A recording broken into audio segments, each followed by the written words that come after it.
ಹೇಗೆ ಅಂತಂದರೆ ಯುವಕರು ಮುಂದೆ ಬರಬೇಕು, ಹಳಬರನ್ನೂ ಜೊತೆಗೆ ಇಟ್ಕೋಬೇಕು ಅಂತ ಹೇಳಿ ನನಗೆ ಬೆನ್ನು ತೊಟ್ಟಿ ಫಸ್ಟ್ಗೆ ಹೆಂಗೆ ನಡ್ಕೋಬೇಕು, ಏನೇನು ಮಾಡಬೇಕು, ಯಾವ ಥರ ಸ್ವಲ್ಪ ಕಷ್ಟ ಆಗುತ್ತೆ, ಮುಂದೆ ನುಗ್ಗಬೇಕು, ಇಲ್ಲಾಂದ್ರೆ ನಾವು ಸಮಾಜ ಕಟ್ಟಕ್ಕೆ ಆಗಲ್ಲ ಅಂತ ಹೇಳಿ ನನಗೆ ಎಲ್ಲ ರೀತಿಯಲ್ಲೂ ಸರ್ಕಾರದಿಂದ ಅನುದಾನವನ್ನು ಯಾವ ರೀತಿ ತೊಗೊಂಡು ಬರ್ಬೋದು ಅಂತ ನಮಗೆ ಮಾರ್ಗದರ್ಶನ ಮಾಡಿಕೊಟ್ಟವರೇ ಅವರು. ಸುಮಾರು 1.25 ಕೋಟಿ ಅನುದಾನ ಕೊಟ್ಟು ನಮ್ಮ ಸಮಾಜಕ್ಕೆ ಪ್ರಪ್ರಥಮವಾಗಿ ಎಲ್ಲ ತಾಲೂಕುಗಳಲ್ಲಿ ಅಭಿವೃದ್ಧಿ ಅಂತ ಸ್ಟಾರ್ಟ್ ಆಗಿದೆ ಅವ್ರ ಸಮಯದಲ್ಲಿ. ಅಲ್ಲಿಂದ ಮತ್ತೆ ನಾವು ಹಿಂದಕ್ಕೆ ತಿರುಗಿ ನೋಡಲೇ ಇಲ್ಲ.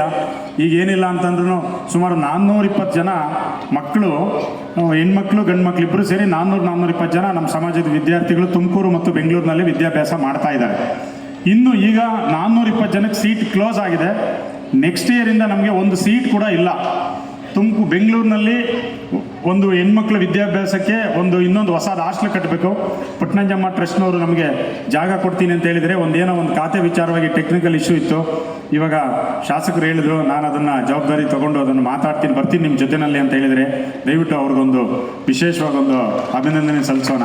ಆ ಖಾತೆ ಆದರೆ ನಮಗೆ ಅಲ್ಲೊಂದು ಹೆಣ್ಮಕ್ಳಿಗೆ ಹಾಸ್ಟೆಲ್ ಕಟ್ಟೋದಕ್ಕೆ ನಮಗೆ ಒಂದು ಅನುಕೂಲ ಆಗುತ್ತೆ. ಸುಮಾರು 150 ಜನ ಹೆಣ್ಮಕ್ಳು ಅಲ್ಲಿ ಓದ್ಕೊಳ್ಳೋದಕ್ಕೆ ನಮ್ಗೆ ಅನುಕೂಲ ಆಗುತ್ತೆ.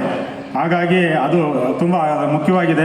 ಇನ್ನು ತುಮಕೂರಿನಲ್ಲಿ ನಮ್ಮ ರವಿಶಂಕರ್ ಸಾರು ಮತ್ತು ಏನು ಅಲ್ಲಿ ಹೆಣ್ಮಕ್ಳು ಹಾಸ್ಟೆಲ್ ಕಟ್ಟೋದಕ್ಕೆ ಒಂದು ಉಚಿತವಾಗಿ ನಿವೇಶನ ಕೊಟ್ಟಿದ್ವಿ, ಅಲ್ಲಿ ಹಾಸ್ಟೆಲ್ನೂ ಕಟ್ಟಿದ್ದೀವಿ, ಅಲ್ಲಿ ಭರ್ತಿ ಆಗಿದೆ, ಬಾಡಿಗೆಗೂ ತೊಗೊಂಡಿದ್ದೀವಿ. ಅಲ್ಲಿ ಇನ್ನೊಂದು ಹೆಣ್ಮಕ್ಳು ಹಾಸ್ಟೆಲ್ ಕಟ್ಟಬೇಕು. ನಿಮ್ಮೆಲ್ಲರ ಸಹಕಾರದಿಂದ ಒಂದು ನಿವೇಶನ ಕೊಂಡು ಅಲ್ಲಿ ಕೂಡ ವಿದ್ಯಾರ್ಥಿಗಳೇ ಇನ್ನೊಂದು ಪ್ರಾರಂಭ ಮಾಡಬೇಕು ಅಂತ ಇದ್ದೀವಿ. ನಾವು ಸಮಾಜಕ್ಕೆ ಏನು ಕೊಡೋಕ್ಕಾಗಲಿಲ್ಲ ಅಂದ್ರೂ ಹೆಣ್ಣು ಮಕ್ಕಳಿಗೆ ವಿದ್ಯಾಭ್ಯಾಸ ಕೊಡಬೇಕು, ಗಂಡು ಮಕ್ಕಳಿಗೆ ವಿದ್ಯಾಭ್ಯಾಸ ಕೊಡಬೇಕು. ಉದ್ಯೋಗ ಅವಕಾಶವನ್ನು ಕಲ್ಪಿಸ್ತಕ್ಕಂಥದ್ದು ನಮ್ಮೆಲ್ಲರ ಧರ್ಮ. ಅವ್ರಿಗೂ ಕೂಡ ಸ್ಕಿಲ್ ಎಜುಕೇಷನ್ ಸೆಂಟರ್ ಅಂತ ಕೂಡ ಬೆಂಗಳೂರಿನಲ್ಲಿ ನಮ್ಮ ಕ್ಯಾಪ್ಟನ್ ಅವರು ಮಾಡಿದ್ದಾರೆ. ಅವ್ರಿಗೆ ಇನ್ನೂ ಸ್ವಲ್ಪ ಅಪ್ಗ್ರೇಡ್ ಮಾಡಿ ಇವುಗಳನ್ನೆಲ್ಲ ಮಾಡಿಕೊಡ್ಬೇಕಾಗತ್ತೆ. ಮತ್ತು ಇನ್ನು ನಮ್ಮ ಮಾಜಿ ಶಾಸಕರಾಗಿರ್ತಕ್ಕಂಥ ಶಿವಶಂಕರ್ ರೆಡ್ಡಿ ಸಾರ್ ಇದ್ದಾರೆ. ಅವರು ಕೂಡ ಅವರವರ ಅವಧಿಗಳಲ್ಲಿ ಅವರವ್ರ ಕೈಲಿ ಶಕ್ತಿ ಮೀರಿ ಏನೇನು ಕೆಲಸ ಮಾಡಬೇಕು ಅಂತ ಮಾಡಿದ್ದಾರೆ. ಮುಂದಿನ ದಿನಗಳಲ್ಲೂ ನಮ್ಮ ಜೊತೆಯಲ್ಲಿದ್ದು ಈ ಕಲ್ಯಾಣ ಮಂಟಪವನ್ನು ಕಟ್ಟಬೇಕಾದ್ರೆ ಅವರು ಕೂಡ ಸಹಕಾರ ನೀಡಬೇಕು ಅಂತ ಹೇಳಿ ನಿಮ್ಮಗಳೆಲ್ಲರ ಪರವಾಗಿ ಅವ್ರಿಗೂ ಕೂಡ ಒಂದು ಅಭಿನಂದನೆ ಸಲ್ಲಿಸ್ತಾ ಇದ್ದೀನಿ. ಮುಂದಿನ ಸರದಿಯಲ್ಲಿ ಅವರು ನಮಗೆ ಏನೇನು ಯಾವ್ಯಾವ ರೀತಿ ಭರವಸೆ ಕೊಡ್ತಾರೆ ಅಂತ ನೋಡೋಣ. ಏಕೆ ಅಂತಂದರೆ ಇದೊಂದು ದೇವಸ್ಥಾನ ಕಟ್ಟದಂಗೆ ಪ್ರತಿಯೊಬ್ಬರು ಸಹಕಾರ ಇದ್ದರೂ ಮಾತ್ರ ನಾವು ಮುಂದೆ ಬರೋಕ್ಕಾಗುತ್ತೆ.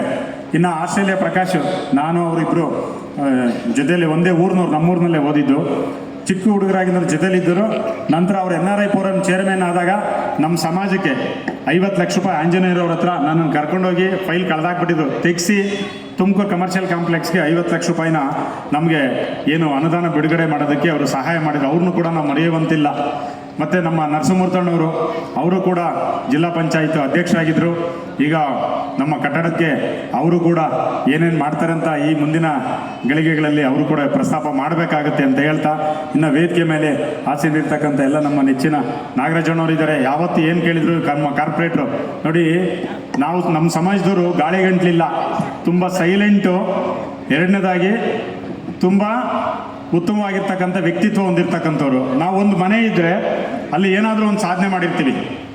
ಈಗ ನೋಡಿ, ನಾಗರಾಜಣ್ಣವ್ರು ಒಂದೇ ಮನೆ ಇರೋದು, ಅವ್ರ ಫ್ಯಾಮಿಲಿ 2-3 ಜನ ಇದ್ದಾರೆ, ಇಬ್ಬರು ಕೂಡ ಕಾರ್ಪೊರೇಟರ್ ಆಗಿದ್ದಾರೆ. ದೊಡ್ಡಬಳ್ಳಾಪುರ ರವಿ, ಅಲ್ಲಿ 2 ಫ್ಯಾಮಿಲಿ ಇರೋದು. ಅವ್ರು ಕೌನ್ಸಿಲರ್ ಆಗಿ ಮತ್ತು ಪ್ಲಾನಿಂಗ್ ಕಮಿಟಿ ಚೇರ್ಮನ್ ಆಗಿ ಈಗಲೂ ಕೂಡ standing committee chairman, planning authority chairman ಏನೋ ಆಗಿದ್ದಾರೆ. ಇನ್ನು ನಮ್ಮ ಶ್ರೀಧರು, ಅವರು ಕೂಡ ಒಂದೇ 10-15 ಮನೆ ಇದೆ, ಅಲ್ಲಿ ಈಗ ಕಾರ್ಪೊರೇಟರ್ ಆಗಿ ಮತ್ತು ಅಲ್ಲಿ ಈಗ ಏನೋ ಎಜುಕೇಷನ್ ಕಮಿಟಿ ಚೇರ್ಮನ್, ಆಪೋಸಿಟ್ ಗೌರ್ಮೆಂಟ್ನವ್ರ ಜೊತೆ ಸೇರ್ಕೊಂಡು ಎಜುಕೇಷನ್ ಕಮಿಟಿ ಚೇರ್ಮನ್ ಆಗಿದ್ದಾರೆ. ಇನ್ನು ನಮ್ಮ ಬೆಂಗಳೂರಿನಾಗ ಮಂಜಣ್ಣವ್ರು, ಯಾರು ಒಂದು ಮನೆ ಇದ್ದರೂ ಕೂಡ ಅವರು ಅಂದರೆ ಎಲ್ಲ ಸಮಾಜದ ವಿಶ್ವಾಸವನ್ನು ಗಳಿಸಿ ನಾವು ಮುಂದಕ್ಕೆ ಹೋಗ್ತೀವಿ ಅನ್ನೋದಕ್ಕೆ ಒಂದು ಉದಾಹರಣೆ ಹೇಳ್ತಾ ಇದ್ದೀವಿ ಅಷ್ಟೇ, ಬೇರೆ ಇನ್ನೇನಿಲ್ಲ. ನಮ್ಮ ಬಲರಾಮಣ್ಣವ್ರು ಇರ್ಬೋದು, ನಮ್ಮ ಮಧುಗಿರಿ ನಂಜುಂಡರಾಜು, ನಮ್ಮ MG ಶ್ರೀನಿವಾಸ ಮೂರ್ತಿಗಳನ್ನ ಇರ್ಬೋದು, ಎಲ್ಲರೂ ಒಳ್ಳೊಳ್ಳೆ ಉತ್ತಮವಾಗಿರ್ತಕ್ಕಂಥ ಒಳ್ಳೆ ರಾಜಕಾರಣಿಗಳ ಜೊತೆ ತುಂಬ ಆತ್ಮೀಯವಾಗಿರ್ತಾರೆ. ಈಗ ರಾಜಣ್ಣವ್ರು ಬಂದರೆ ಸೀದಾ ಬಲರಾಮಣ್ಣವ್ರ ಮನೆಗೆ ಹೋಗ್ತಾರೆ, ಮಧುಗಿರಿಗೆ ಹೋದರೆ ನಮ್ಮ ಮೂರ್ತಣ್ಣವ್ರು ಇರ್ಬೋದು, ನಮ್ಮ ರಾಜಣ್ಣವ್ರು ಇರ್ಬೋದು, ಎಲ್ಲರೂ ಕೂಡ ನಮ್ಮ ಶ್ರೀಧರಣ್ಣ ಮಧುಗಿರಿ ಒಳ್ಳೊಳ್ಳೆ ವಿಶ್ವಾಸಗಳನ್ನ ಕಳಿಸಿ ನಾವು ಸಮಾಜದಲ್ಲಿ ಯಾರಿಗೂ ತೊಂದರೆ ಕೊಡ್ದಂಗೆ ಪ್ರೀತಿಯಿಂದ ಮನವಿ ಮಾಡ್ಕೊಂಡು ನಾವು ಮುಂದೆ ಬರ್ತೀವಿ ಹೊರತು ಬೇರೆ ಇನ್ನೇನಿಲ್ಲ. ನಮ್ಮ ಪ್ರವೀಣ್ ಸರ್ ಇರ್ಬೋದು, ನಿಜವಾಗೂ ಹೇಳ್ತೀನಿ, ಒಳ್ಳೆ ಅಧಿಕಾರಿ ನಮಗೆ ಸಿಕ್ಕಿರ್ತಕ್ಕಂಥದ್ದು. ನಮ್ಮ ಹಾಸ್ಟೆಲಲ್ಲಿ ಓದಿರ್ತಕ್ಕಂಥ ಋಣವನ್ನು ವಿದ್ಯಾರ್ಥಿಗಳು ಓದ್ಬಿಟ್ಟು ಮನೆಗೆ ಹೋಗಿ ಸೇರ್ಕೊಳ್ಳೋದಲ್ಲ, ಆ ಸಮಾಜದ ಋಣವನ್ನು ಹೇಗೆ ತೀರಿಸ್ಬೇಕು ಅಂತಂದರೆ ಯಾವತ್ತಾರು ಅವ್ರ ಕಚೇರಿಗೋ ಅಥವಾ ಅವ್ರ ಬಗ್ಗೆ ತಿಳ್ಕೊಳ್ಳಿ. ತುಂಬ ಕಷ್ಟಪಟ್ಟು ಓದಿದ್ದಾರೆ, ಕಷ್ಟಪಟ್ಟು ಓದಿ ಇವತ್ತು ಏನಕ್ಕೆ ಆಗಲಿ ಹೆಣ್ಮಕ್ಳು ಹಾಸ್ಟೆಲ್ ಇಲ್ವಲ್ಲ, 10 ಲಕ್ಷ ರೂಪಾಯಿ ಕಳಿಸಿದ್ರು ಟಿಪ್ಪು ಮತ್ತು ಜೈಕೀರ್ತಿ ಮತ್ತು ಪ್ರವೀಣ್ ಅವರು. ನಾನಿದ್ದೀನಿ ಅಂತ ನನ್ನನ್ನು ಕರೆಸಿ ಸಾಯಂಕಾಲ ಊಟ ಕೊಡಿಸಿ ನೀನು ಮನ್ಸು ಮಾಡಿದ್ರೆ ಕಟ್ಟಿ ಲೇಡೀಸ್ ಹಾಸ್ಟೆಲ್ ಕಟ್ಟಿ ಅಂತ ತಗೊಳ್ಳಿ ಅಂತ 10 ಲಕ್ಷ ರೂಪಾಯಿ ದುಡ್ಡು ಕೊಟ್ಟರು.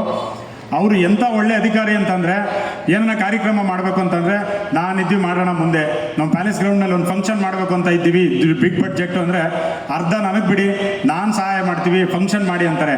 ಅದು ನಮ್ಮ ಪ್ರತಿಯೊಬ್ಬ ವಿದ್ಯಾರ್ಥಿಗಳು ನಮ್ಮಲ್ಲಿ ಓದಿ ಹೊರಗಡೆ ಓದೋರು ಪ್ರತಿಯೊಬ್ಬರು ಮನಸ್ಸಲ್ಲೂ ಈ ಥರ ಬಂದರೆ ಸಮಾಜವನ್ನು ಸದೃಢವಾಗಿ ಕಟ್ಬೋದು ಅಂತ ನಿಮ್ಮಗಳೆಲ್ಲ ಮನವಿ ಮಾಡ್ತಾ, ಸಮಯದ ಅಭಾವ ಇರೋದ್ರಿಂದ ವೇದಿಕೆ ಮೇಲೆ ಇರ್ತಕ್ಕಂಥ ಎಲ್ಲ ನನ್ನ ಹೆಚ್ಚಿನ ಸಹಪಾಠಿಗಳು ಎಲ್ರಿಗೂ ಇವತ್ತು ವಿಶೇಷವಾಗಿ ಅಭಿನಂದನೆಗೆ ತಿಳಿಸ್ತಾ ಬಂದಿರತಕ್ಕಂಥ ಎಲ್ಲ ಹೆಣ್ಮಕ್ಳು ಸಹೋದರ ಸಹೋದರಿಯರಿಗೂ ನನ್ನ 2 ಮಾತನ್ನು ಆಡಲು ಅವಕಾಶ ಕೊಟ್ಟ